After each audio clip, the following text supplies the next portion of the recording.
Magandang araw kaibigan! Tuloy po kayo sa Felicidad's Channel.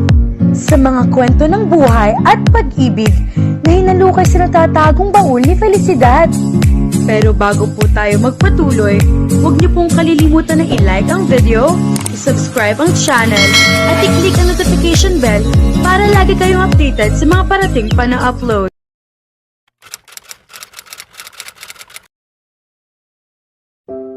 Kung tayo ay tumanda na, sana ay hindi tayo magbago. Kailanman, nasaan man, ito ang aking pangarap. Kaya mo pa kaya akong hagkan at yakapin? Hanggang sa ating pagtanda, nagtatanong lang ako sa iyo, ako pa kaya iibigin mo? Kung maputi na ang buhok ko.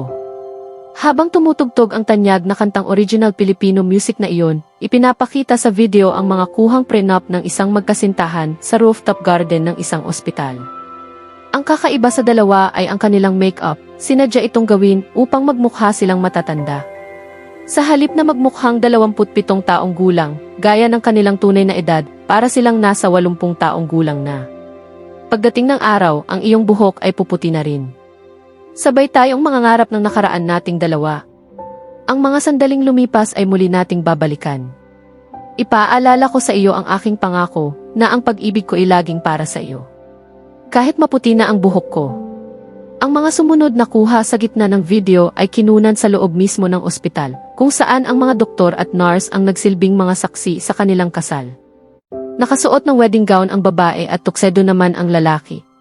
Sa pagkakataong iyon, hindi na sila ginawang magmukhang matanda. Napakaganda ng nobya at ang lalaking nooy nakangiti ay nagliliwanag sa kaligayahan sa kabila ng kanyang kalagayan.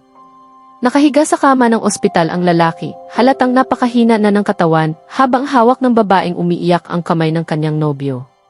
Nagbigkas sila ng oo sa isa't isa, kahit walang pari o hukom na naroroon.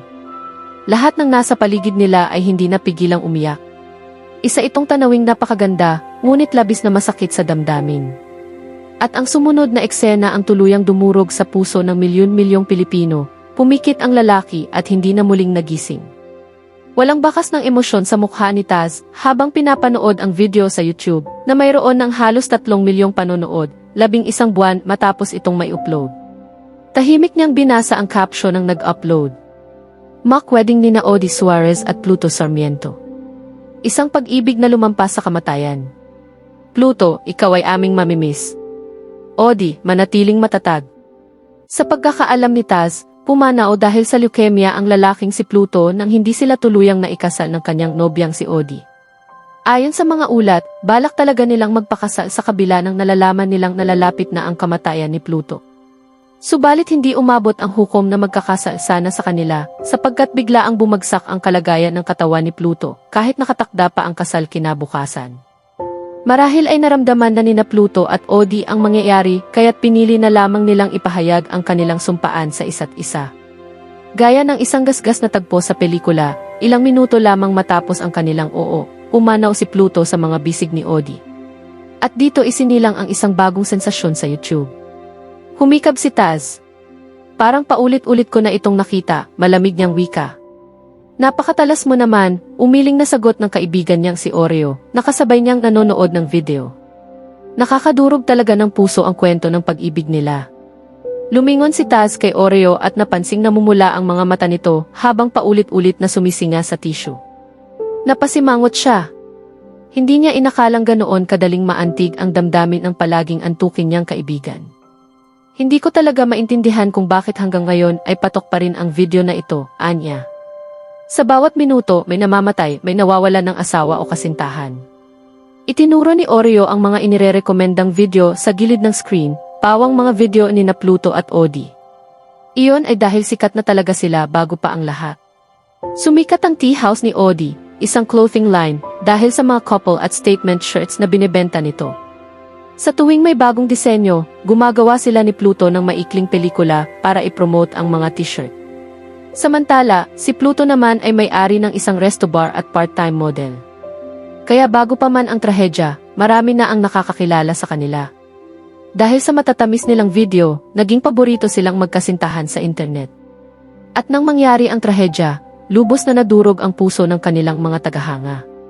Marahil iyon ang dahilan kung bakit, kahit 11 buwan na ang nakalipas mula nang pumanaw si Pluto, patuloy pa rin ang kasikatan nito, lalo na ni Audie, na madalas pa ring pinag-uusapan. Sa katunayan, hanggang ngayon ay mataas pa rin ang interes ng publiko na maisapelikula ang kanilang kwento ng pag-ibig. At doon pumasok sa eksena si Taz, bilang isang kilalang movie producer. Bagamat ang kanyang mga magulang ang tunay na haligi ng industriya, mula nang ipasa sa kanya ang kumpanya noong nakaraang taon, siya na ang namamahala sa lahat. Siya ang kasalukuyang presidente ng Devlin Films, at ang malapit niyang kaibigan na si Oreo ay isang mahusay na batang direktor. Si Oreo rin ang nagdirehe ng unang pelikulang produce niya na naging isang malaking tagumpay noong nakaraang taon. At alam mo bang kaibigan ko si Gardo, ang kakambal ni Audie, dugtong ni Oreo sa malungkot na tinig habang binabalatan ang kanyang lollipop. Hindi kami naging malapit ni Audie, pero naaawa pa rin ako sa kanya.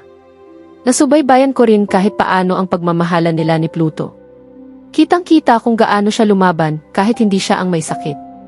Nanatiling hindi natitinag si Taz. Bilang isang movie producer, paulit-ulit na niyang narinig at napanood ang mga ganitong kwento. Hindi siya naaawa kay Audie, bata pa ito, at naniniwala siyang makakatagpo pa rin ito ng bagong pagmamahal balang araw. Hindi naman humihinto ang mundo dahil lamang sa pagkawala ng isang minamahal. Wala sana siyang balak pasukin ang kwento ni Audie at Pluto, ngunit patuloy na tumataas ang panawagan ng publiko na maisapelikula ito. At bilang isang negosyante sa industriya ng pelikula, hindi niya maaaring baliwalain ang ganoong oportunidad, lalo na't may naririnig siyang ibang kumpanya na interesado rin sa parehong kwento. 2 buwan na niyang sinusubukang kausapin si Audie, ngunit tumatanggi itong makipagkita ng personal. Sa pamamagitan lamang ng email at telepono sila nagkakausap. Pumayag si Audie na gawing pelikula ang kanilang kwento, ngunit hindi pa ito pumipirma ng kontrata, kaya't wala pang pinal na kasunduan. May pangamba si Taz na baka kaya bigla na lamang tumahimik si Audie ay dahil may ibang production company na itong kausap. Hindi niya hahayaang maagawan siya ng pagkakataon. Lumingon siya kay Oreo na ngayon may lollipop nang nakasuksok sa bibig. Nakausap mo na ba si Gardo? Oo, sagot ni Oreo. Handa siyang ipakilala tayo ng personal sa kambal niyang si Audie. Kaya nakatakda tayong pumunta sa bahay nila mamaya. Tumayo si Taz. Kung ganoon, Anya, tara na. Nagpipigil si Taz na sumimangot habang mahigpit na nakakapit sa kanyang binti ang isang matabang batang lalaki na sa tantiyan niya ay wala pang 2 taong gulang, may matatambok at mapupulang pisngi. Samantala, ang isa pang batang kamukhang-kamukha nito ay tahimik lamang na nakaupo sa kandungan ni Oreo. Halatang kambal ang 2 bata. Biglang kinagat ng batang nakakapit sa binti ni Taz ang kanyang tuhod. Hindi niya gaanong naramdaman ang sakit dahil sa suot niyang pantalon, ngunit hindi niya napigilang mapangiwi sa pandidiri ng mapansing nalawayan na ng pasaway na bata ang halos buong binti niya. Masama ang tingin niyang ibinato sa bata. Tigil na! Kung ayaw mong pisilin ko ng mahigpit ang pisngi mo, babalang wika niya sa sarili. Wala talaga siyang hilig sa mga bata. Naiirita siya sa ingay at kakulitan ng mga ito, lalo na kapag umiiyak. Para sa kanya, mistula silang maliliit na nilalang na puro gulo ang dala. Kung hindi lamang anak ni Gardo Suarez ang batang iyon, matagal na sana niya itong napagalitan. Pasensya ka na riyan, nahihiyang sabi ni Gardo, sabay abot ng tissue kay Taz bago buhatin ang matabang bata. Sa wakas, inis na bulalas ni Taz sa isipan habang pinupunasan ang binti niyang punang laway. Binigyan ni Gardo ng mahigpit na tingin ang anak na ngayon ay pumapalakpak na parang may nakikitang nakakatuwa, kahit wala naman. Napakasama ng ginawa mo, Baby Jerry. Hindi ka dapat kumakagat ng bisita, naiintindihan mo ba? Tingnan mo ang kapatid mong si Tom, maayos siyang nakikitungo kay Tito Oreo. Oreo! Oreo! Masiglang sigaw ni Jerry habang nakatingin kay Oreo, saka umarteng parang may kinakagat sa hangin. Napangiti si Oreo. Ano iyon? Gusto mo ba akong kainin dahil iniisip mong biskwit ako? Biskwit? Biskwit, masayang sigaw ni Tom na nasa kandungan pa rin ni Oreo at ngayon kinakagat-kagat na ang braso nito. Natawa na si Oreo sa pagkakataong iyon. Hindi man lang siya nagpakita ng pagkainis sa pagkagat ni Tom at binalingan pa si Gardo. Grabe, ang kukulit ng kambal mo. Talagang mana sa iyo. Napabuntong hininga si Gardo habang umiiling, ngunit kahit halatang pagod ay malinaw na masaya siya habang palipat-lipat ang tingin kina Tom at Jerry. Umupo siya sa sofa at ibinaba si Jerry, na agad namang tumakbo pabalik kay Oreo at kinagat ang kabilang braso nito. Wala pa kasi ang mommy nila kaya ganyan kakulit ang mga iyan, paliwanag ni Gardo. Tingnan mo, pagdating ng mommy nila, bigla silang tatahimik. Mas takot pa sila sa asawa ko kaysa sa akin. Pasensya ka na, Oreo. Masakit na ba ang kagat nila? Nakangiting umiling si Oreo. Hindi naman. Hindi pa rin naman buo ang mga ngipin nila. Natawa si Gardo. Tama ka. Wala na nga silang pang itaas ng ngipin kakakain ng tsokolate. Lalong naiinis si Taz. Gustong-gusto na niyang batukan si Oreo, na tila nakalimutan na ang tunay nilang pakay sa pagpunta sa mansyon ng mga Suarez dahil lamang sa kambal. Ayon sa kwento ni Oreo, dating magkaeskwela nito si Gardo sa San Sebastian University bago lumipat ang huli sa East University at doon nagsimula ang kanilang pagkakaibigan na halatang nanatiling matatag hanggang ngayon. Samantala, tila nakalimutan na rin ni Gardo ang dahilan ng pagpunta nila roon. Matapos silang ipakilala ni Oreo sa isa't isa, nabanggit na ni Taz ang kanyang pakay. Ngunit maya-maya inarinig nila ang malakas na iyak ng kambal mula sa ikalawang palapag, dahilan upang akyatin ni Gardo ang mga anak. Nang bumaba ito, bitbit na niya ang mga bata, na agad namang nagsimulang mangulit kina Oreo at Taz. Hindi siya naroon upang makipaglaro sa mga makukulit na anak ni Gardo. Nandoon siya para sa negosyo, alang-alang sa propesyon. Hindi biskwit si Tito, Daddy. Reklamo ni Jerry matapos magsawang mangagat. Hindi biskwit, parang alinggango namang sabay na sigaw ni Tom. Talagang hindi biskwit si Tito Oreo, natatawa ngunit umiling na sabi ni Gardo. Iniladlad niya ang mga braso. Halina kayo rito. Parating na si Mommy. Magagalit iyon kapag nakita kayong makulit. Patakbong lumapit sina Tom at Jerry kay Gardo, at kinandong niya ang kambal bago binalingan si Taz. Sa wakas, kaunti na lamang at tuluyan na sanang umalis si Taz. Pati si Oreo. Akala niya ay magpapatuloy na lang ang pagbabalik tanaw ng magkaibigan at tuluyang kakalimutan ang kanyang presensya. Taz Devlin Fortu, tama ba? Tanong ni Gardo. Taz na lamang, seryosong sagot niya. Hindi niya mapigilang mangilabot tuwing naririnig ang kanyang buong pangalan. Gaya ng nabanggit ko kanina, dapat ay magkikita kami ni Binibining Odi Suarez noong nakaraang linggo, ngunit hindi siya dumating. Hindi ko na rin siya makontak at kahit sa email ay hindi siya sumasagot. Nais ko sanang malaman kung maaari mo akong tulungan na mahanap ang iyong kapatid. Sa huling balita ko, wala siya sa kanyang apartment. Biglang naging seryoso si Gardo at tila malalim ang iniisip. Matagal bago siya muling nagsalita. Malamang ay nandoon na naman si Odi. Saan? Naiinip na tanong ni Taz, dahilan upang bigyan siya ni Oreo ng nananaway na tingin. Hindi niya iyon pinansin. Sa bahay ni Pluto, sagot ni Gardo. Doon lang naman siya nagpupunta kapag wala siya sa tea house o sa kanyang apartment. Bakit nga ba hindi niya agad naisip iyon? Maaari mo ba kaming samahan doon?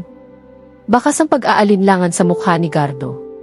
Kung hindi sumasagot ang kapatid ko sa mga mensahe mo, marahil ay hindi pa siya handang makipagkita. Ngunit may napagkasunduan kami, giit ni Taz. Pumayag si Binibining Odi Suarez sa aking alok. Hindi ko siya kukulitin, nais ko lamang malaman kung interesado pa rin siya sa aming kasunduan dahil kailangan na naming simulan ang paggawa ng pelikula. Hindi namin iyon magagawa kung wala ang kanyang pirma sa kontrata. Nauunawaan mo naman siguro. May negosyo ka rin. Alam mo kung gaano kahalaga ang pagsunod sa schedule. Inakala ni Taz na magagalit si Gardo dahil halatang baka sa kanyang tinig ang pagkainip. Kumunot pa ang noo ng lalaki habang nakatingin sa kanya. Ngunit kalaunan, lumambot ang ekspresyon nito at napalitan ng pag-unawa. Sige, tila sumusukong sabi ni Gardo. Ayoko ring patuloy na magkulong ang kapatid ko sa lugar na lalo lang siyang nalulungkot. Ngunit ipangako mo, kapag sinabi ni Odi na ayaw muna niyang pag-usapan iyan, aalis agad tayo at hindi ka mangulit. Opo, ipinapangako ko, mabilis na tugon ni Taz. Hintayin lang natin ang asawa ko. Pauwi na iyon. Wala kasing maiiwan dito sa kambal, dagdag ni Gardo. Magmerienda muna tayo. Pinilit ni Taz na itago ang pagkainip.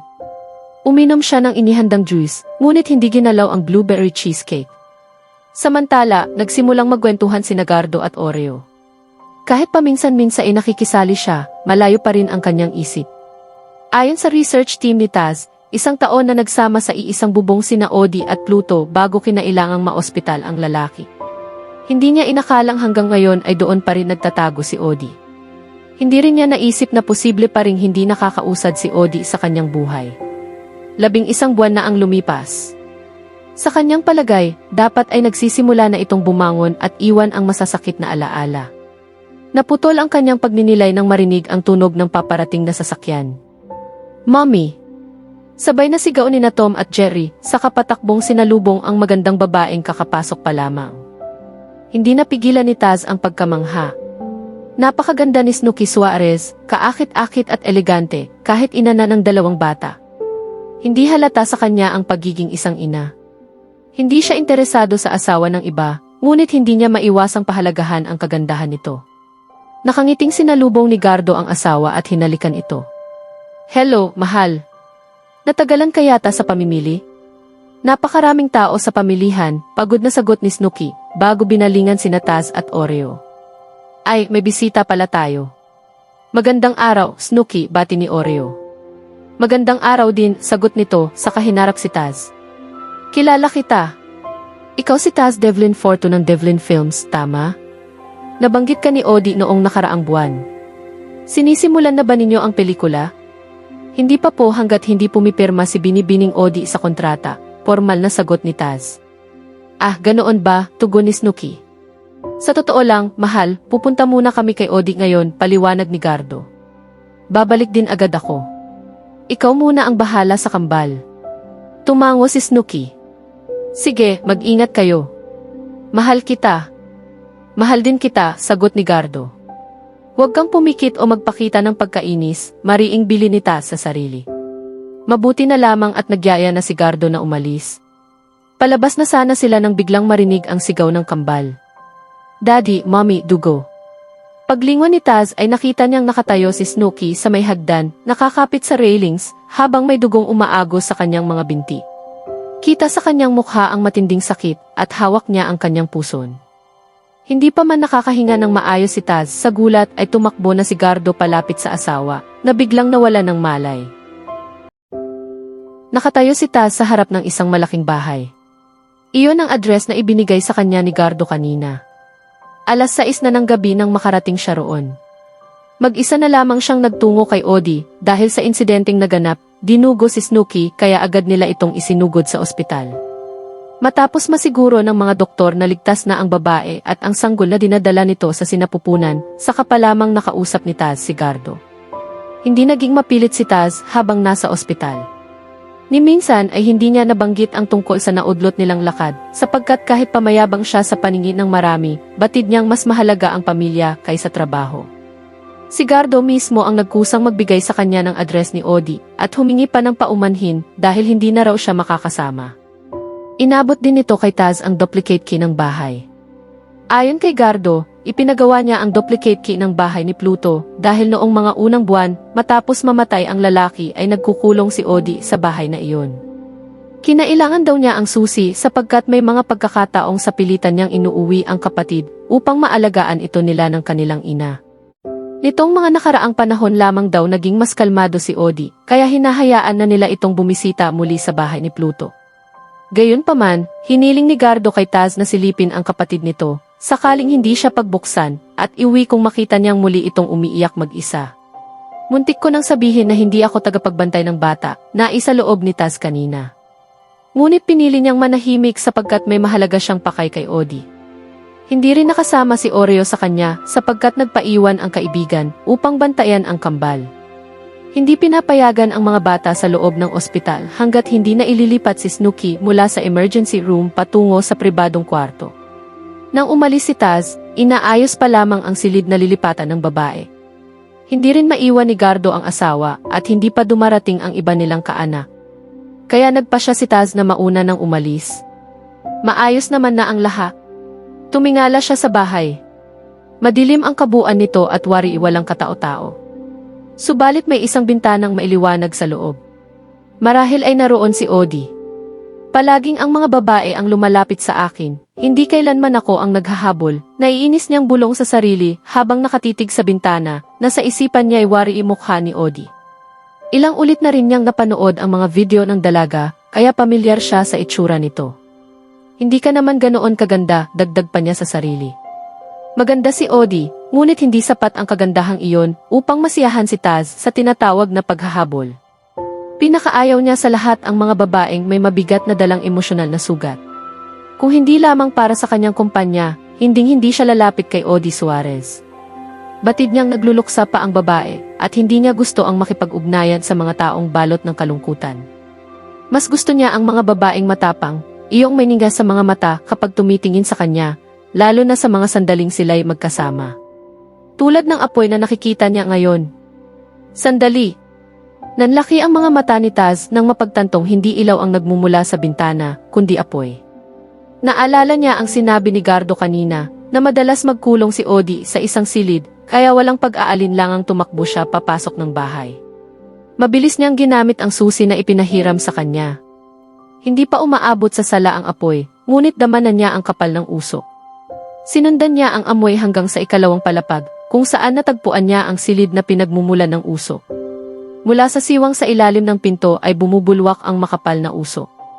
Nanginginig ang kanyang mga kamay habang minamadaling sinusubukan ang mga susi, nag-aapura at halos mawala ng pasensya sa paghahanap ng tamang akma. Sa ikalawang pagsubok ay bumukas ang pinto. Hindi na niya inalintana ang nakapapasong init ng seradura. Pagpasok niya sa silid ay agad siyang napaubo. Puna ito ng usok, ngunit hindi pa lubusang kumakalat ang apoy. Ang mga kortina at bahagi ng sahig sa kanang bahagi ng silid ang nasusunog, kaya agad niyang nakita ang apoy mula sa labas.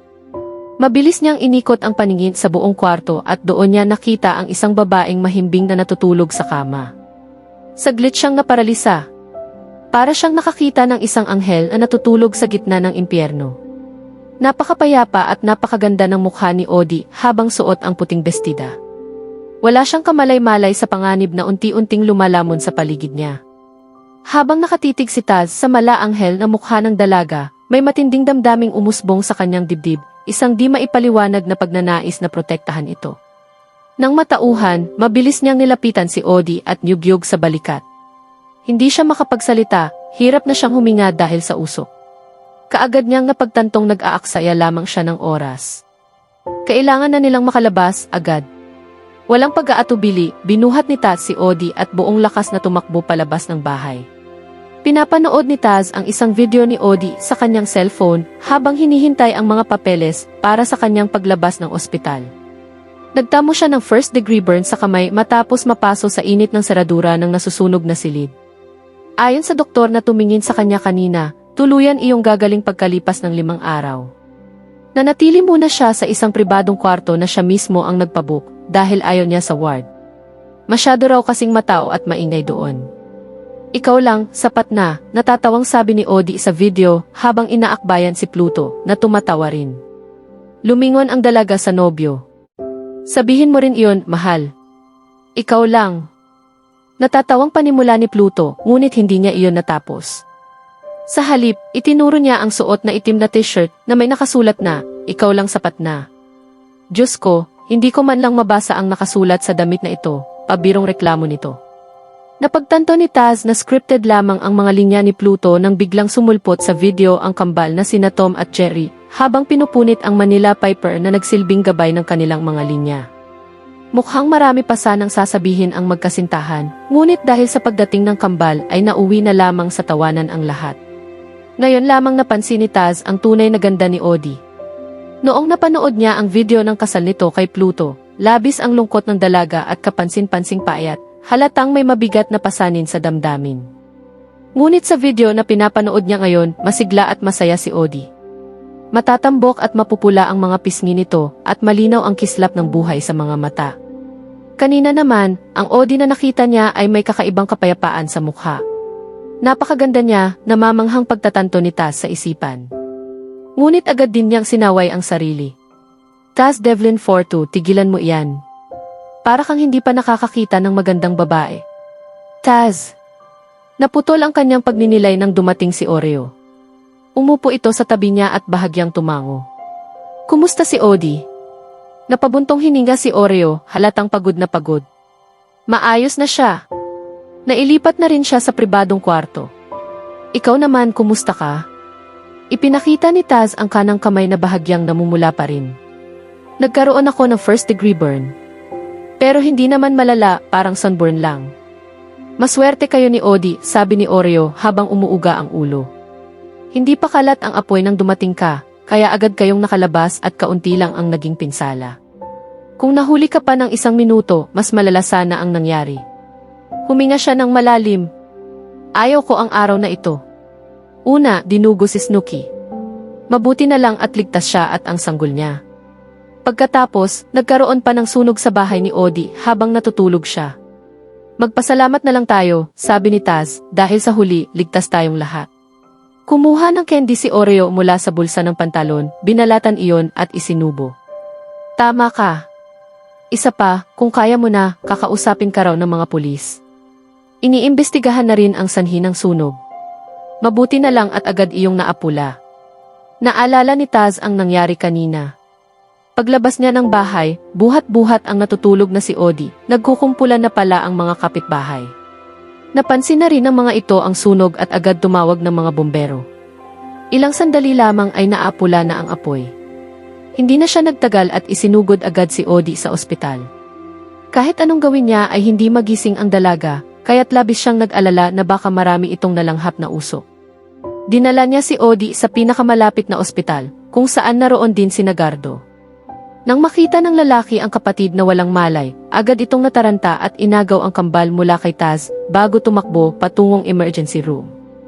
Samantala, nang mapansin ni Oreo ang paso sa kamay ni Taz, pinilit siya nitong magpagamot kaya hindi na niya nalaman kung ano ang sumunod na nangyari kay Odie. Bakit nga pala hindi agad nagising si Odie kanina? Naitanong ni Taz. Iyon ba, sagot ni Oreo. Uminom pala siya ng mga pampatulog. Kaya hindi agad siya nagising. Mga pampatulog? Bakit? Hindi na iyon dapat ikagulat, Taz. Namaya pa ang mahal niya sa buhay. Natural lang na nahihirapan siyang matulog, kaya umiinom siya ng ganoon. Natahimik si Taz. Mga pampatulog. Iyon ba ang dahilan kung bakit napakapayapa ng itsura ni Odie habang natutulog? Hindi niya maipaliwanag ang kakaibang pakiramdam na gumugulo sa kanya, isang damdaming hindi niya matukoy kung ano. Ngunit tila siya lamang ang nakakaramdam noon sapagkat wala namang napansing kakaiba si Oreo. Naghihintay na ang mga pulis sa labas, paalala ni Oreo makalipas ang ilang sandali. Huwag kang mag-alala. Kaunting tanong lang iyon at makakauwi ka rin agad. Noong umalis ako kanina, kinakausap na nila si Odie. Tumango si Taz. Walang problema. Ayon sa investigasyon, nagmula ang sunog sa isang kandilang naiwan na nakasindi sa loob ng silid. Nang dumikit ang kurtina sa apoy ng kandila, mabilis na nadilaan ng apoy ang tela hanggang sa tuluyang kumalat sa buong kwarto. Ikinuwento lamang iyon ni Oreo kay Taz matapos siyang makipag-usap sa mga pulis. Kaagad ding umalis si Taz ng ospital noon dahil amoy usok siya at kailangan munang umuwi sa kanyang kondominium upang maligo at magpalit ng damit. Wala na sana siyang balak bumalik dahil ramdam niya ang matinding pagod, ngunit tinawagan siya ni Oreo at sinabing hinahanap siya ni Odie. Kaya bumalik siya sa ospital. Oh, Taz. Bumalik ka pala, bati ni Gardo habang nakatayo sa tapat ng pintuan, tila pa lamang sana kakatok. Niyaya siya ni Gardo na magkape at hindi na siya tumanggi. Halata ang pagod sa mukha ng lalaki, lalo't parehong nasa ospital ang asawa at ang kakambal nito. Nakisama na lamang siya, maganda rin naman ang kanyang pakiramdam sa sandaling iyon. Tinawagan ako ni Oreo kanina, basag ni Taz sa katahimikan. Hinahanap daw ako ni Odie. Gising pa ba siya? O baka nagpapahinga na uli? Gising pa, natatawang sagot ni Gardo. Duda akong makakapagpahinga iyon dahil nasa kwarto niya ang kambal. Ganoon ba? Kumusta ang asawa mo? Maayos na si Snooki, pati ang bata, masayang sagot ni Gardo. Sa totoo lang, hindi namin alam na buntis pala siya. Dahil hands-on siyang ina, napagod siya kaya dinugo kanina, iyon ang paliwanag ng doktor. Pero ngayong alam na naming may darating na naman kaming anak, sisiguraduhin kong hindi na siya mapapagod. Pilit nang umiti si Taz habang patuloy na nagkukwento si Gardo tungkol sa pamilya nito. Noon niya lamang napagtanto na hindi pala tahimik ang lalaki, hindi dahil madaldal ito, kundi dahil po ng pagmamahal ang puso nito para sa asawa at mga anak. Gayunman, hindi pa rin niya lubos maintindihan ang ganoong uri ng kaligayahan. 31 taong gulang na si Taz, ngunit wala pa rin siyang balak mag-asawa, lalo na ang magkaroon ng tagapagmana, kahit kailan sa malapit na hinaharap. May kalayaan siya, at nakukuha niya ang gusto niya kung kailan niya nais. Lumaki siya sa isang sirang pamilya, at itinuturing niya ang sarili bilang isang dalubhasa sa mga bigong pagsasama. Batid niyang ang kasal ay hindi walang hanggang kaligayahan, kundi walang katapusang responsibilidad, pagtitiis at pagtatalo. Nasaksihan niya kung paanong pilit na pinagsikapan ng kanyang mga magulang na magsama alang-alang sa kanya, at kung paanong nauwi iyon sa pagsuko at paghahanap ng iba. 18 taong gulang pa lamang siya nang tuluyan nang maghiwalay ang kanyang ina at ama. Binigyan siya ng ina ng sasakyan at kondominium, unit naman ang ipinagkaloob ng ama. Pagkatapos, napagkasunduan na lamang ng dalawa na padalhan siya ng buwanang allowance. Dumadalaw sila paminsan-minsan, ngunit kusa rin siyang lumayo, lalo na nang magkaroon ng kanya-kanyang bagong asawa ang kanyang mga magulang. Inaamin ni Taz na napariwara siya sa loob ng ilang panahon. Nalulong siya sa bisyo, alak at ipinagbabawal na gamot, ngunit nagbago ang lahat ng atakihin sa puso ang kanyang ama at humingi ito ng tawad sa kanya. Doon niya napagtantong walang saysay ang galit. Tinanggap niya ang mga nangyari, inayos ang kanyang buhay, at tumulong sa negosyo ng pamilya matapos makapagtapos ng kolehiyo. Kung may isang bagay mang hindi niya kailanman nabago, iyon ay ang kanyang pagkahilig sa mga babae. Hinahangaan niya ang kanilang ganda, marahil iyon din ang dahilan kung bakit hindi siya kailanman nakontento sa isa. Kaya hindi niya maunawaan kung paano nagagawang maging tapat at lubos na masaya ni Gardo sa iisang babae at sa kanyang pamilya. Siya ay kontento na sa pagiging mag-isa. Gusto ko nga pala magpasalamat sa iyo, puto ni Gardo sa kanyang pagmumuni-muni. Salamat sa pagliligtas sa kapatid ko. Walang anuman, formal na tugon ni Taz. Kahit sino naman siguro ang nasa kalagayan ko, ganoon din ang gagawin. May iba ka pa bang sasabihin at niyaya mo akong magkape? Biglang naging seryoso si Gardo at napabuntong hininga. Sa tingin mo ba? Aksidente talaga iyon? Ibig kong sabihin ang sunog. Gulat na sagot ni Taz. Parang natauhan si Gardo at mabilis na umiling habang napatawa. Ano ba itong naiisip ko? Wala iyon. Kalimutan mo na. Pumunta ka na sa kapatid ko. Sigurado akong gusto kanyang pasalamatan ng personal. Sige, ikaw. Doon muna ako sa asawa ko. Maayos na si Odie at naroon ka naman na, pati si Oreo. Dumating na rin ang biyenan ko at ayokong isipin ni Mami Sandra na pinababayaan ko ang asawa ko, paliwanag ni Gardo, sabay tapik sa balikat ni Taz. Ikaw muna ang bahala sa kapatid ko. Tumango si Taz at dumiretso sa kwarto ni Odie. Mula pa lamang sa labas ay naririnig na niya ang tawanan ng mga bata, kaya hindi na siya nagtaka nang makita niya sina Tom at Jerry na nakaupo sa kama sa tabi ni Odie, na mukhang masigla na. Si Oreo naman ay nasa sofa, may lollipop sa bibig habang nanonood ng telebisyon. Uy, antok na bati ni Oreo. Uy, sagot ni Taz bago binalingan si Odie. Magandang gabi, binibining Odie Suarez. Umiti ang dalaga. Odie na lang, anya. Ayoko rin sa buong pangalan, Taz Devlin. Taz na lang ang itawag mo sa akin. Sa gulat ni Taz, biglang tumawa ng malakas at masigla si Odie, saka tumingin kay Oreo. Sabi ko na sa iyo eh. Katulad siya ni Gardo, ayaw na ayaw sa buong pangalan. Hindi maitago ni Taz ang pagkabigla. Hindi niya inaasahang makikita si Odie na ganoon kasigla at masaya. Ang babaeng nakita niya sa mga video noon ay punang lungkot, ngunit ang nasa harap niya ngayon ay ibang-iba. Mas bagay kay Odie ang ganitong anyo, nakangiti at buhay ang mga mata. Gayunman, may kulang. May hinahanap siya sa dalaga na hindi niya maipaliwanag. Pasensya ka na at pinabalik pa kita rito, sabi ni Odie, bahagyang nahihiya. Hindi ko na malayang gabi na pala nang sabihin ko kay Oreo na gusto kitang makausap. Walang problema, sagot ni Taz habang umuupo sa tabi ng kama. Ako naman ang unang nangulit sa iyo. Ngumiti muli si Odie, banayad at taos puso. Salamat sa pagliligtas sa buhay ko. Sinapo nito ang pisngi na tila nahihiya. Napakawalang ingat ko. Nakalimutan kong patayin ang mga kandila bago matulog. Nag-alay kasi ako ng dasal para kay Pluto. Kung narito lang siya, siguradong napagalitan na niya ako. Muling nagulat si Taz. Napakanatural ng banggit ni Odi sa pangalan ng yumaong kasintahan, tila wala ng bigat, tila tinanggap na. Mag-ingat ka na lang sa susunod, mahinahon niyang sabi. Hindi naman malaking bagay ang nagawa ko. Mumiti si Odi at hinarap ang kambal. Niyakap niya si Tom habang si Jerry naman ay nagpakarga kay Taz. Hindi talaga ako sanay sa mga bata, naiilang na sabi niya, ngunit wala na siyang nagawa. Chocolate, sigaw ni Jerry. Wala akong chocolate ngayon, sagot ni Taz. Jerry, saway ni Odi. Mag-ayos ka kapag may bisita. Mana kasi kay Gardo, singit ni Oreo bago tuluyang pumikit sa antok.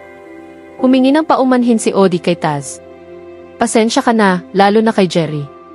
Umiti na lamang siya kahit nairita na sa paghila ng bata sa kanyang kwelyo. Gusto ko rin sanang humingi ng paumanhin, dagdag ni Odi.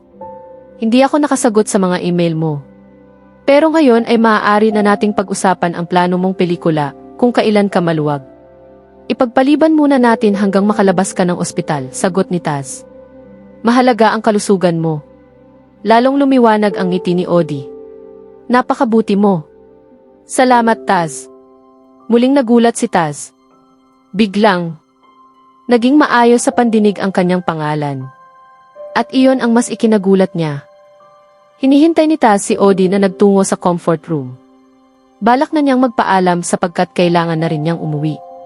Sumilip si Gardo kanina at kinuha na ang kambal, uwi na raw ang mga bata kasama ang biyena nito. Pagkatapos noon ay bumalik na rin agad si Gardo sa kwarto ng kanyang asawa, na tiyak na ayaw nitong iwan dahil sa labis na pag-aalala. Nakakonfine pa rin si Snooki sapagkat ipinayo ng doktor na manatili muna ito sa ospital para sa karagdagang pagsusuri.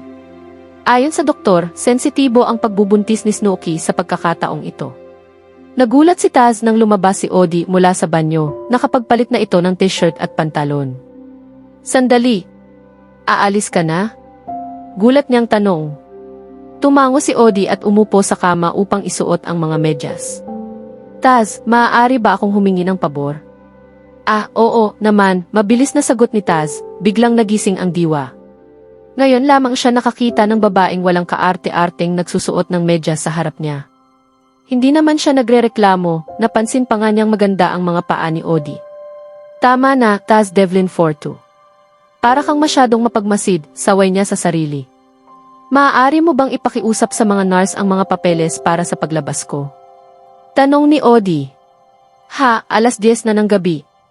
At sabi ni Gardo kanina, bukas ka para uwi, pagtataka ni Taz. Masyado lang siyang nag-aalala, natatawang sagot ni Odi habang isinusuot ang kabilang medyas. Wala naman ng dahilan para manatili pa ako rito. Sigurado ka ba? Saglit na natigilan si Odi. Nawala ang ngiti sa kanyang labi. Ayoko sa ospital. Maraming masasamang alaala ang bumabalik. Hindi na nagtanong pa si Taz. Naiintindihan niya kung saan nanggagaling ang lungkot ni Odi. Ilang buwan itong nanatili sa ospital noon kasama si Pluto, tiyak na iyon ang masakit na alaalang tinutukoy nito. Ayaw man niya sa mga babaeng po ng dalamhati, sa pagkakataong ito ay tila kaya niya itong unawain. Hindi rin niya alam kung bakit. Sige, sabi niya sa huli. Kakausapin ko ang nurse. Nag-angat ng tingin si Odi at ngumiti. Salamat. Lumabas si Taz at nagtungo sa nurse's station upang ayusin ang discharge papers ni Odi. Lumabas na maayos ang lahat, clear ito sa doktor at sa mga isinagawang pagsusuri. Pinaghintay na lamang siya ng nurse sa pagproseso ng mga papeles. Siya na rin ang nagbayad ng lahat ng bayarin sa ospital. Pagbalik niya sa kwarto, nakita niyang nakahalukip-kip si Odi habang nakatingin kay Oreo na mahimbing nang natutulog sa sofa. Uy, bati ni Taz. Gigisingin ko ba siya? Tanong ni Odi, hindi pa rin lumilingon. Pero kapag ginising ko siya, tiyak na isusumbong lang niya ako kay Gardo. Hindi mo ba ipapaalam kay Gardo na aalis ka na? Doon lamang tumingin si Odi sa kanya at bahagyang umiti habang umiling. Hindi niya ako papayagan. Kaya, tatakas na lang tayo. Ano, gulat na sambit ni Taz. Lumampas ang tingin ni Odi sa kanya nang pumasok ang isang nurse. Ipinapirma kay Taz ang discharge papers at wala na siyang nagawa kundi ang sumunod. Halika na, masiglang aya ni Odi nang makalabas ang nurse. Sigurado ka ba talaga rito? Nag-iwan na ako ng sulat para kay Gardo. Bago pa man siya makapagsalita, hinawakan ni Odie ang kanyang braso at hinila siya palabas ng kwarto. Para itong batang palihim na tumatakas, palihim pang lumilingon sa kaliwat kanan habang hinihila siya. Hindi agad nakapag-react si Taz. Sanay siyang nilalapitan ng mga babae, ngunit hindi sa ganitong paraan na para silang mga salari na may iniiwasan. Napatingin siya sa kamay ni Odie na nakahawak sa kanyang braso. Malambot at mainit ang balat nito laban sa kanya. Sa isang iglap, naisip niya kung ganoon din kaya ang pakiramdam ng iba pang bahagi ng katawan nito, banayad, mainit at nakaakit. Tumigil ka, saway niya sa sarili. Napasinghap si Odie at agad siyang natauhan. Si Gardo. Napatingin siya sa direksyong tinutukoy ng dalaga. Parang nasilayan niya si Gardo na kalalabas lamang ng elevator, may dalang mga supot ng pagkain, ngunit hindi na niya natiyak dahil bigla na siyang hinila ni Odie papunta sa hagdanan. Napilitan tuloy siyang tumakbo kasabay nito. Dahil sa kanilang pagmamadali, marami silang nabangga, may mga sumimangot, may mga nagreklamo pa. Pasensya na! Natatawang sigaw ni Odie sa mga nadaanan nila, tila ba aliw na aliw pa sa sitwasyon. Sa totoo lang, ayaw ni Taz na hinihila, pinagtitinginan at pinapagalitan. Ngunit sa sandaling iyon, hindi niya magawang mainis. Nang mapatingin siya kay Odie at makita ang ngiti nito, tila panandali ang nabura ang lahat ng galit niya sa mundo. Hindi niya namalayang napapangiti na rin siya. Siguradong magagalit si Gardo kapag nalaman niyang tinulungan kitang tumakas, sabi ni Taz habang bumababa sila ng hagdan, iling-iling ngunit nakangiti. Hindi niya gagawin iyon, natatawang sagot ni Odie. Malaki ang utang na loob niya sa iyo. Pagkatapos ay hinarap siya nito. Pasensya na at nadamay ka. Nagkibit balikat si Taz. Ayos lang. Ihahatid na kita sa inuuwian mo para makapagpahinga ka na. Sandaling nag-alinlangan si Odie, ngunit kalaunan ay tumango. Sige, salamat. Inaasahan, sagot ni Taz habang inaakay siya patungo sa parking lot. Pinagbuksan pa niya ito ng pinto. Sakay ka na. Ngumiti si Odie at sumunod. Nang makapasok si Taz sa driver's seat, tinanong niya kung saan niya ito ihahatid. Bahagya siyang nagulat nang sabihing sa tea house, ang clothing shop ni Odie. Nasa ikalawang palapag ang kwarto ko, paliwanag ni Odie. Mas praktikal para sa akin na doon na tumira. Ah, ganoon ba, sabi ni Taz. Pero ligtas ba roon? Mag-isa ka lang, hindi ba? Tumango si Odie. Kaya kong alagaan ang sarili ko. Biglang tumunog ang kanyang cellphone. Napangiti siya at ipinakita ang screen kay Taz. Tingnan mo kung sino ang tumatawag. Sinulyapan ni Taz ang screen, pangalan ni Gardo. Nako, lagot si Oreo. At mas lalong lagot ako kapag nalaman niyang kasabwat mo ako. Ngumiti lamang si Odie at pinatay ang cellphone. Hinubad niya ang sapatos, isinampa ang mga paa sa upuan, at niyakap ang kanyang mga tuhod. Mas komportable ako sa ganitong posisyon kapag nasa sasakyan, paliwanag niya. Ah, sige, tanging nasabi na lang ni Taz. Wala na rin siyang magagawa at sa totoo lang, mukhang napaka-cute ni Odie sa ayos nitong iyon. Maya-maya, seryosong nagsalita si Odie. Taz, kung gagawin ninyong pelikula ang kwento namin ni Pluto, kailangan mong marinig ang kwento ko mismo, hindi ba? Sumeryoso rin si Taz. Oo, may inihanda na akong creative team. Creative team? Bayro ni Odie. Sila ba ang babago ng todo sa kwento namin para kumita sa takilya? Hindi na siya na-insulto. Batay sa kwento mo ang pelikula, sagot niya. Pero may ilang pagbabago talaga. Ngumiti si Odie at tumingin sa labas ng bintana. Hinding-hindi ko inakalang ang may-ari mismo ng Devlin Films ang lalapit sa akin. Mataas ang interes ng publiko sa kwento ninyo, tapat na sagot ni Taz. Mahilig talaga sa drama ang mga Pilipino, anya. Pagkatapos ay tumingin siya muli kay Taz. Hindi ako komportable magkwento sa harap ng maraming tao. Maaari bang ikaw na lang ang makinig? Kailangan mong makausap ang scriptwriter, sagot niya. Kung ganoon, i-record mo na lang ako habang ikinukwento ko sa iyo. Mas komportable ako sa iyo. Tumaas ang kilay ni Taz. Komportable siya sa akin. Nakakatuwang pakinggan iyon. May isa lang akong kondisyon, seryosong sabi ni Odie. Ikaw ang magdodokumento ng kwento ko. Ibig sabihin, madalas silang magkasama, dalawa lamang sila. Nakakaakit ang ideya. Sang-ayon ako, sagot niya. Pero pipirma ka ng kontrata bukas. Walang problema, nakangiting sagot ni Odie. Kailan tayo magsisimula? Sa susunod na linggo. Kailangan ko munang pumunta ng Cebu. Cebu? Tinawagan ako ng mga magulang ni Pluto. Gusto ko silang dalawin at personal na humingi ng paumanhin. Naiintindihan ko, sabi ni Taz. Kita tayo sa susunod na linggo. Natawa si Odi at itinaas ang kamay. Pangako.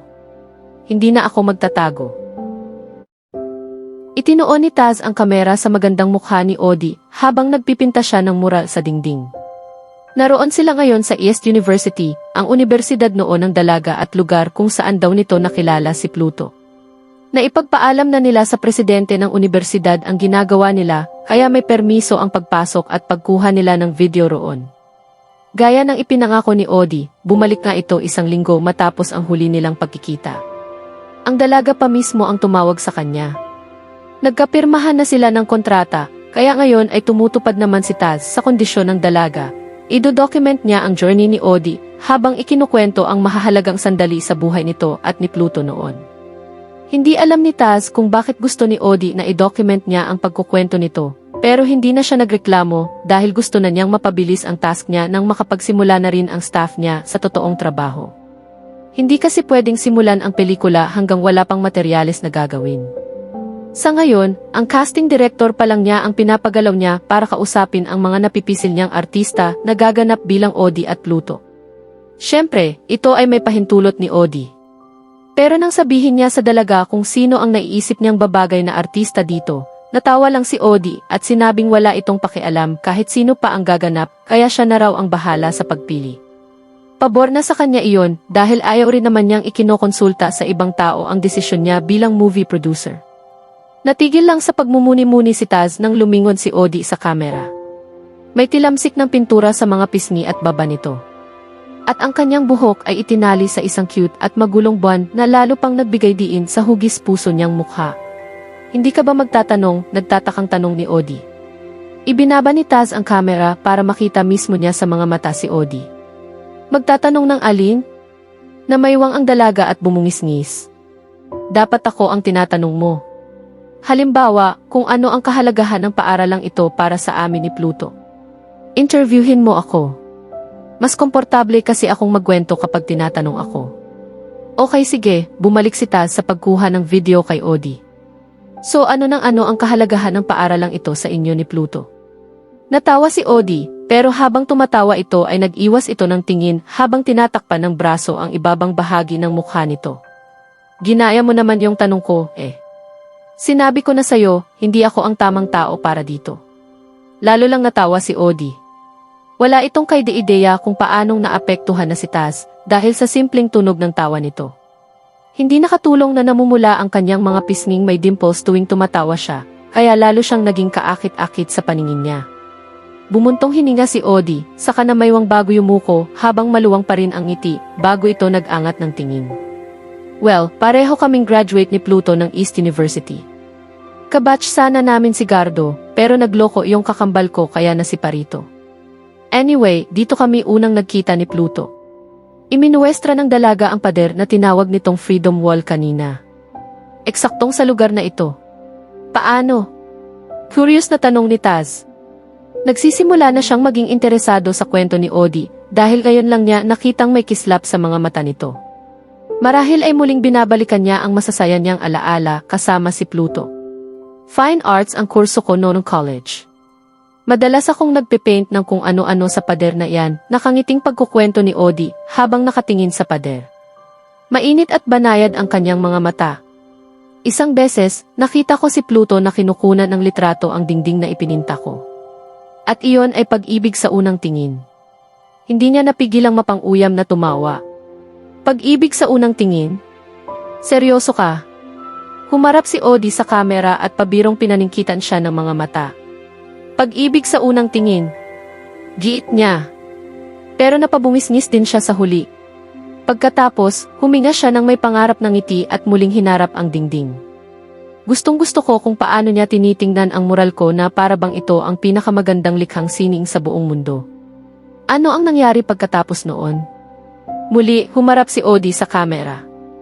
Hindi na yata maalis ang maluwang ng ngiti sa mga labi nito kapag si Pluto ang pinag-uusapan nila.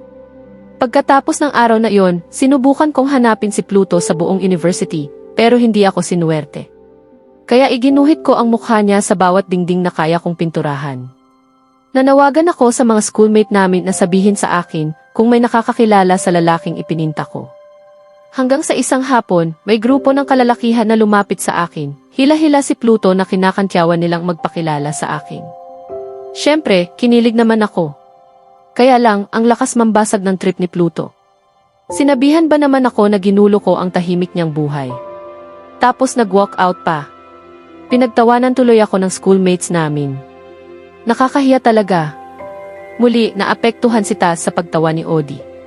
Pero hindi na dahil gusto niya ang tunog ng tawa nito sa pagkakataong iyon. Naapektuhan na siya dahil nararamdaman niya ang saya sa boses ng dalaga habang ikinukwento ang nakaraan nito at ni Pluto. Paano naging kayo kung ayaw naman pala sa'yo ni Pluto noon ang una? Hindi napigil ang tanong ni Taz. Matagal na akong crush ni Pluto noon, natatawang giit ni Odie. Masyado lang siyang mahiyang aminin iyon. Lalo na raw at pinapanood kami ng schoolmates namin. Noong dineadma ko siya, siya naman itong lumapit sa akin. Nagsorry dahil hindi naman daw niya sinasadyang ipahiya ako. Nagusto raw niya ako, pero nahihiya lang siyang aminin. Ang sabi ko sa kanya, patatawarin ko lang siya sa isang kondisyon. Alam mo kung ano ang hiniling ko? Hindi ikaw ang magsabi sa akin. Sumenya si Odie na parang muguhit ng kahon sa hangin gamit ang mga kamay. Inutusan ko si Pluto na gumawa na may nakasulat na, "Gusto kita, Odie Suarez." Ginawa niya iyon? Hindi makapaniwalang tanong ni Taz. Siyempre, ginawa niya iyon. Kung hindi niya iyon ginawa, hindi magiging kami. Wow, naging kayo na agad ng ganon kabilis? Ngumiti si Odie ng isang nakakalungkot ngunit nakakabagbag damdaming ngiti. Baka alam ni Diyos na hindi tayo ni Pluto tatagal ng matagal, kaya ginawa niya na sulitin natin ang kaunting oras na meron tayo. Hindi inaasahan ni Taz na maapektuhan siya sa kalungkutan ni Odie. Nahulog siya sa pagkabigla sa sakit sa mga mata ni Odie at sa kapaitan ng kanyang tinig. Siguro nagkamali siya ng isipin na nakalimutan na niya si Pluto. Siguro minahal niya si Pluto sa paraang hindi kayang maunawaan ng isang taong tulad niya. Siguro, baka nga, siya ang uri ng babae na iisa lang ang minamahal sa buhay niya. At ang taong iyon wala na. Wala na. Hindi niya akalaing may ganitong bigat ang isang salita, hanggang sa makita niyang nangungulila na si Odie at halos maluha. In-off ni Taz ang video at nag-iwas ng tingin kay Odie. Hindi niya ito magawang tingnan gayong mailuha sa gilid ng mga mata nito. Sa tingin ko mas magandang isama ng buo sa movie ang kwento no ng unang pagkikita niyo ni Pluto. Narinig ni Taz na tumawa si Odie, pero wala iyong buhay. Nakita rin niya sa gilid ng mga mata niya na nagpupunas ng mga luha ang dalaga gamit ang mga kamay. Sabi ko na, pang-movie talaga ang love story namin ni Pluto, biro ni Odie.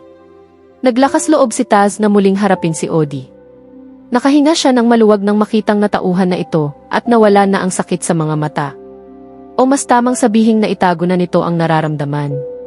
Pero alam niyang hindi okay si Odie. Sa unang beses pagkatapos ng maraming taon, naramdaman niyang tunay ang kanyang pag-aalala para sa isa pang tao. Gusto mo bang ipagpatuloy pa natin ito? Nakangiting tumango si Odie, may determinasyon sa mga mata. Oo naman. Halika, ililibot kita sa mga lugar dito sa school na special sa amin ni Pluto at ikukwento ko sa iyo ang ilang mahalagang importanteng nangyari sa amin dito. Nakaupo si Taz sa pandalawahang mesa sa isang fast food chain habang hinihintay ang take-out order niya. Nag-crave kasi si Odie sa pagkain doon, pero napansin niyang napagod ito sa paglilibot nila buong maghapon sa East University. Kaya iniwan niya muna ito sa park na pinuntahan nila doon daw ito madalas ay date ni Pluto noon para makapagpahinga. Saka napansin niyang relaxed ang hitsura ng dalaga sa lugar na iyon, kaya nagkusa na siyang bumili ng pagkain nila. Habang naghihintay, pinapanood niya sa camera niya ang video na kinunan niya kanina. Dito kami nag-celebrate ng first monthsary namin, kwento ni Odie sa video, habang iminumwestra ang rooftop ng College of Fine Arts building. Pinuno niya ito ng heart-shaped balloons. Tapos may candles at petals pa ng roses sa sahig. Ang cheesy-cheesy talaga, pero kilig na kilig ako noong ang panahon na yon. Pinatay ni Taz ang sound ng video, at pinazoom ang mukha ni Odie na nakangiti ito habang nagsasalita, pero sa pagkakataong iyon, nakita na niya ang napansin niyang kulang dito doon. Wala nang kislap sa kanyang mga mata, kahit pa siya'y ngumiti o tumawa. Pilit lang ang pagiging masigla at masiyahin nito sa harap ng ibang tao. Naiisip niyang umiiyak si Odie hanggang sa siya'y makatulog. Pagkatapos marinig ang ilang kwento nito at maramdaman kung gaano ito kasaya, kapag binabanggit si Pluto, may ideya na siya kung gaano nito kamahal ang namatay na nobyo. Hindi niya maisip kung gaano kasakit ang mawala ng nobyo. Kung gaano siya nabaon sa lungkot. Ang akala ni Taz ay kilala na niya ang lahat ng klase ng babae. Nagaya lang ang mga ito ng kanyang ina na makasarili. Kahit ang mga babaeng nakakarelasyon at nakakasama niya sa kama, pare-pareho lang. Gusto lang siya nila, pero hindi talaga nila siya minahal. Hindi naman niya kailangan na mahalin nila siya. Pero kakaiba si Odie sa lahat. Ngayon lang siya nakatagpo ng babaeng kasimpuro ng pagmamahal at kasintapat sa lalaking mahal nito. Kahit nawala na ang lalaking iyon. Sa isang paraan, naiinggit siya kay Pluto dahil may babaeng tulad ni Odie na nagmahal sa kanya. Swerte mo, dude, sabi ni Taz kay Pluto kahit hindi niya alam kung maririnig siya nito. Mahal ka niya talaga. At mahal ka pa rin niya. Hetong ang order mo, sir. Masiglang sabi ng service crew na pumutol sa pakikipag-usap ni Taz sa sarili. Salamat, sagot ni Taz. Saka tumayo at binitbit ang supot ng pagkain sa pag-alis matapos niyang ibalik sa bag ang kamera. Naglakad lang siya dahil malapit lang naman ang fast food sa parking area kung saan niya iniwan si Odie kanina. Nakita ni Taz si Odie sa eksaktong lugar kung saan niya ito iniwan kanina sa may bench sa ilalim ng malagong puno. Nakaupo lang ito roon nakatingin sa malayo. Napabuntong hininga na lang siya nang makaramdam ng awa para sa dalaga.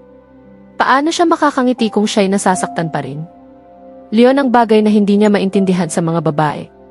Kung paano nagagawa ng mga ito nang umiti at sabihing okay sila kahit hindi naman. Hindi tuloy niya alam kung senyales ba iyon ng pagiging matapang. O senyales na kailangan nilang mga lalaki na maging mas sensitive para huwag maniwala kapag sinabi ng isang babae na okay ito. Pero ang mga lalaki hindi naman mind reader.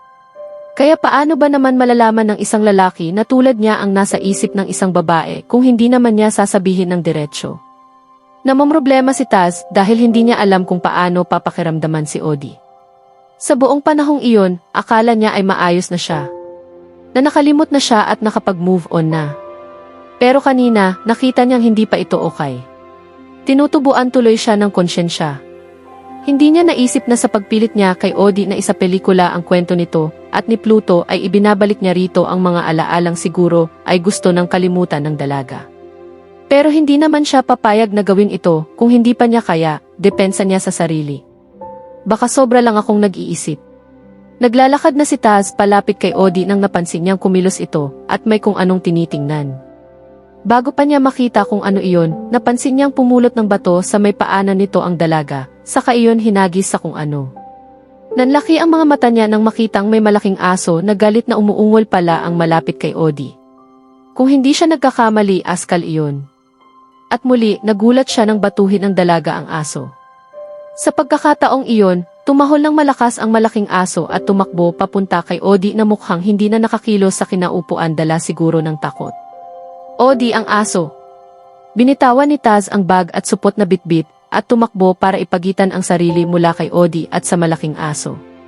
Napasigaw na lang siya sa sakit ng bumaon ang matatalas ng ngipin ng askal sa kanyang braso. Hindi makapaniwala si Taz na nasa ospital siya sa ikalawang pagkakataon ng dahil kay Odie. Ngayon, nakagat siya ng aso dahil iniligtas niya ang babaeng palaging naiiaksidente. Pero kalmado na siya ngayon dahil naturukan na siya ng anti-rabies vaccine at ayon naman sa doktor na gumamot sa kanya kanina, ligtas na siya. Sa ngayon ay nasa ward siya, hinihintay si Odie na binayaran ang hospital bills niya bilang pasasalamat daw at paghingi na rin ng dispensa.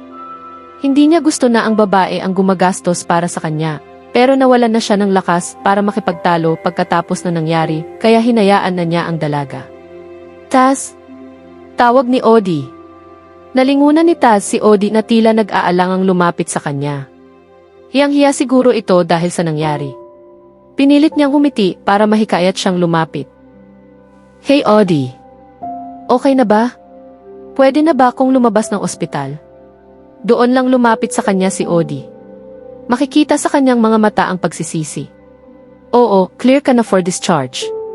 Humugot ito ng malalim na hininga bago siya tiningnan ng diretso sa mga mata. Taz, pasensya na. Talaga, pasensya na. Bumuntong hininga rin si Taz. Odi, kanina ko pa sinabing okay lang ako at pinapatawad na kita. Tigilan mo na ang paghingi ng tawad, okay?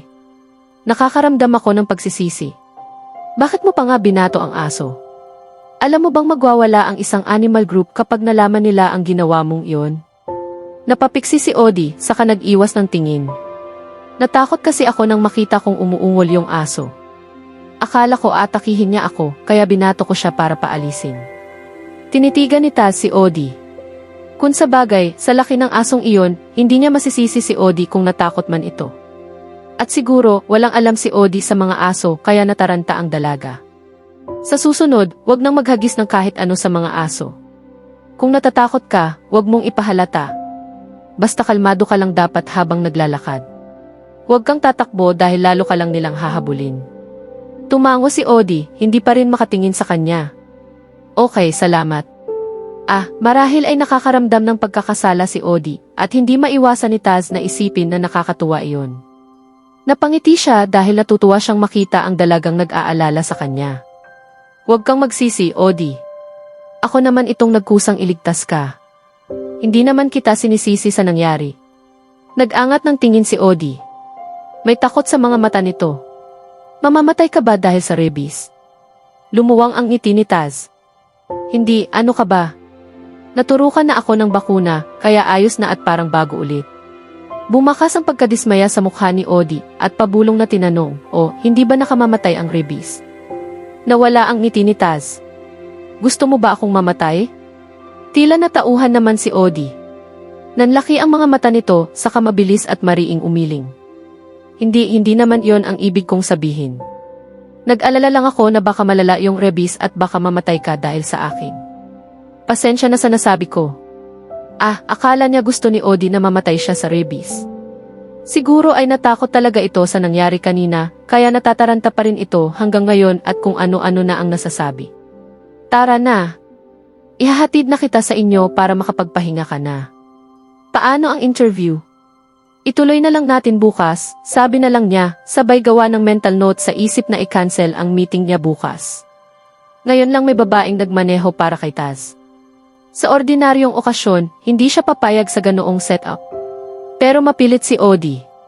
May kapansanan daw siya, kaya dapat lang daw na ito ang magmaneho para sa kanya. Masakit pa ba ang braso mo? Basag ni Odi sa katahimikan.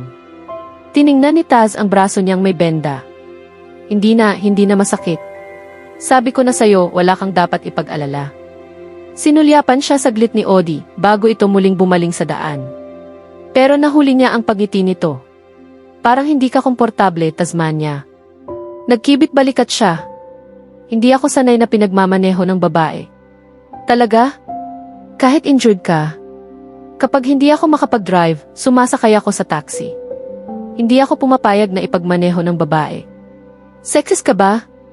Hindi, mabilis na sagot ni Tasmania. Gusto ko lang maramdaman ng babae ko na parang reyna siya, kaya hindi ko siya hinahayaang gumawa ng kahit ano para sa akin. Natawa ng mahina si Odi. Di okay lang pala ito. Hindi naman ako babae mo. Ginagawa ko ito bilang kaibigan mo.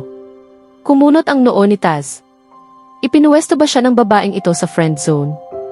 Patawad, biglang bawi ni Odi nang mapansin marahil ang reaksyon niya. Akala ko nga magkaibigan na tayo pagkatapos ng lahat ng nangyari. Pasensya ka na kung FC ako. Lalong kumunot ang noo ni Taz. Anong FC? Feeling close. Hindi naman, okay lang naman sa akin na maging magkaibigan tayo. Hindi lang ako sanay. Sanay na ako na ang mga babae ang nag-aalok na makipag-date sa akin, hindi na lang ako gawing kaibigan.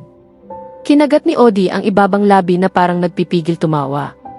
Since magkaibigan na tayo, sasabihin ko sa'yo ito, kaibigan ko, ang gwapo mo. Salamat, sagot ni Taz kahit alam niyang sarkastiko ang pagkakasabi ni Odi niyon. Tinawag pa rin niya siyang gwapo. Natawa na ng tuluyan si Odi habang umiiling. Diyos ko, ikaw ang pinakamakasarili na lalaki na nakilala ko sa 28 taon kong buhay, Taz Devlin Fortu. Ngumiti si Taz ng may pride. Ituturing ko na lang iyon bilang papuri, Odi Suarez. Humupa na ang pagtawa ni Odie, pero nanatili itong nakangiti habang iling-iling. Pareho kayo ni Pluto. Paanong pareho kami? Hindi rin niya ako hinahayaang gumawa ng kahit ano para sa kanya. Gusto niyang siya lang ang nag-aalaga sa akin noong buhay pa siya. Biglang natahimik si Odie. Nang muling magsalita, malungkot na ang boses nito. Pati ang ngiti ni Odie ay naging mapait. Ang weird marinig ng sarili ko na sinasabing noong buhay pa siya. Patawad, sinserong sabi ni Taz. Kanina pa niya gustong sabihin iyon, pero ngayon lang niya naramdaman ang tamang pagkakataon. Para saan?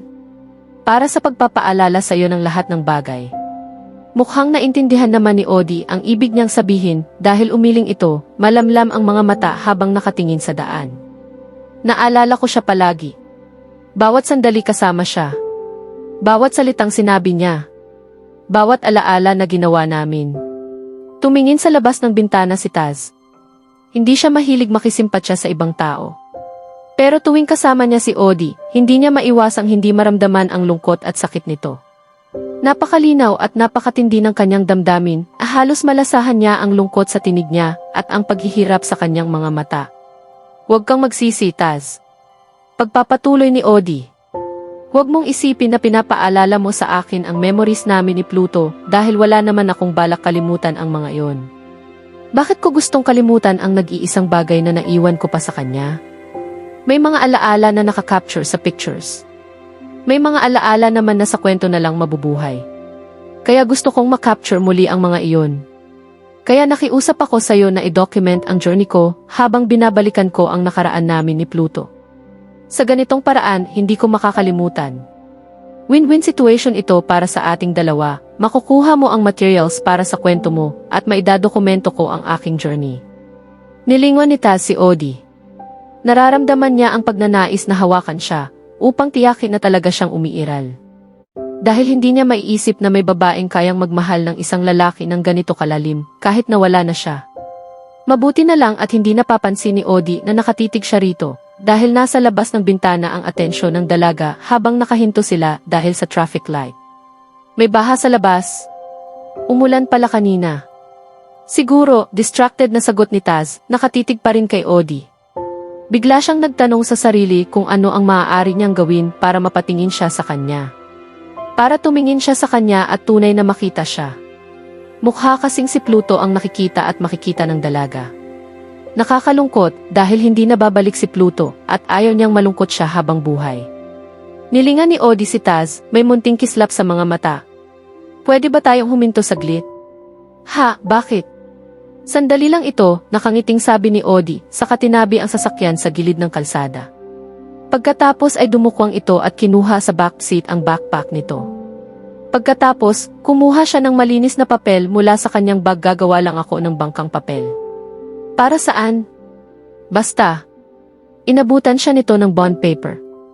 Gumawa ka rin ng bangkang papel. Tumalima na lang si Taz dahil hindi na siya kinausap ni Odie nang magsimula itong gumawa ng bangkang papel. Nang matapos sila, niyaya siya nitong bumaba ng kotse at sinabihan siyang dalhin ang kamera niya dahil may ikukwento raw ito sa kanya.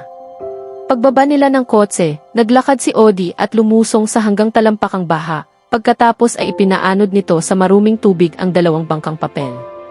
Odie. Nag-aalang ang tawag ni Taz, hindi gumagalaw sa kinatatayuan niya dahil ayaw niyang lumusong sa baha. Nakasabit sa liig niya ang kamera. Pumihit paharap sa kanya si Odie, may maluwang at totoong ngiti sa mga labi. I-capture mo ang sandaling ito, Taz Devlin 42. Sa ganda ng ngiti ni Odie, nahirapan si Taz na tanggihan ang hiling nito. Itinuon niya ang lente sa mukha niya. Anong kwento ang ikukwento mo sa akin ngayon, Odie Suarez? Natatawang iminuwestra ni Odie ang mga bangkang papel na inaanod na sa baha. Tuwing umuulan at bumabaha, gumagawa kami ni Pluto ng bangkang papel at nagwi-wish. Wini-wish namin na sana tumagal kami habang buhay.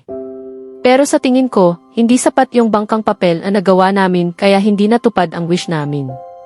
Binaba ni Taz ang lente ng kamera para maharap niya si Odie. Hindi niya ugaling makialam sa buhay ng ibang tao, pero hindi na niya matagalan ang kalungkutan ng babaeng ito dahil pwede pa rin naman itong maging masaya kahit paano. Sa tingin ko, mali ka. Nawala ang ngiti ni Odie. Ano ang ibig mong sabihin? Ang sabi mo, hinihiling niyo ni Pluto parati sa mga pinapaanod niyong bangkang papel na sana, tumagal kayo habang buhay. Pero ang sabi mo rin, hindi iyon natupad. Namatay siya, Taz, mapait na pagpaalala ni Odi sa kanya, biglang naging mapanganib ang tono ng dalaga. Tumango si Taz, kalmado pa rin. Isa lang akong outsider, kaya wala akong karapatang magsabi nito, pero hindi ko mapigilan. Nakikita ko na si Pluto ang nag-iisang lalaki na mamahalin mo ng ganito, Odi. Hindi ka ba dapat medyo masaya na ikaw ang huling babaeng minahal niya? Isang pag-ibig na tumatagal kahit na pagkatapos ng kamatayan. Hindi mo ba iniisip na iyon na ang sarili mong bersyon ng forever?